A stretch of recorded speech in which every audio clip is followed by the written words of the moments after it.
في أطفال كل ذنبهم إن هم اتولدوا ما بين اتنين قرروا إن هم يكرهوا بعض. اتنين قرروا إن هم يحولوا حياتهم وبيوتهم لساحة حرب، بس مش حرب سلاح، هي حرب مشاعر، ونسيوا في وسط الحرب دي إن في قلب صغير بيتكسر، وهو قلب طفل لا هو مع الأب ولا هو مع الأم، هو ضحية لقرار هو ما أخدوش.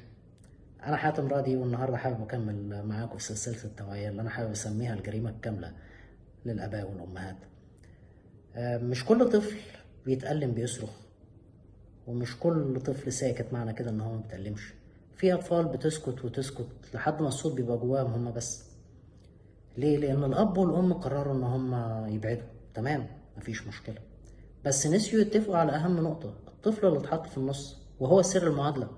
طفل مش عارف ينتمي لمين، مش لاقي حضن حقيقي، عايش في شد وجذب طول الوقت، وكل مرة بيسأل وبيتسأل هو انا السبب؟ لما الأب بيحكي بالسوء عن الأم، ولما الأم تزرع الكره في ودن الطفل عن الأب، النتيجة إن هو مش بيصدق حد من الطرفين.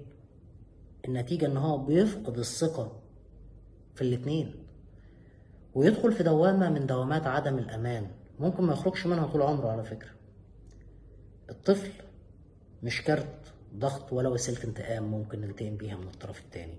المشكلة إن الطرفين كل واحد فيهم مشغول إن هو يوضح إن التاني هو السبب، وبينقل الكلام ده من خلال الطفل. سواء الأم بتحاول إن هي تملى ودن الطفل إن الأب قد إيه كان سيء وقد إيه كان مقصر، والأب بيحاول يوصل رسالة للأم قد إيه هي خسرة الإنسان أكتر ملاك في العالم.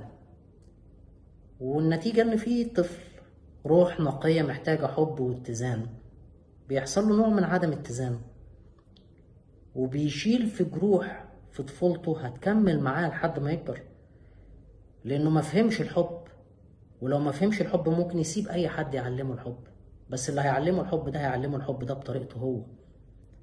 هيبدأ يستغل الطرفين، وهيدور على أمان ملقاهوش ما بين الطرفين في أماكن تانية ممكن تأذيه. أنا شفت ناس كتيرة كبرت واتجوزت وخلفت ولسه جاية شايلة جرح الطفولة اللي تسبب فيه الأب والأم اللي انفصلوا من غير ما يفكروا. الرسالة: لو حابين تتطلقوا اتطلقوا. الطلاق أوقات كتيرة بيكون قرار صائب، بس قبل ما تاخدوا القرار فكروا بمسؤولية واتطلقوا بمسؤولية في الطفل اللي انتوا جبتوه. بعد كده هتحاولوا ان انتوا تستخدموه ضد بعض.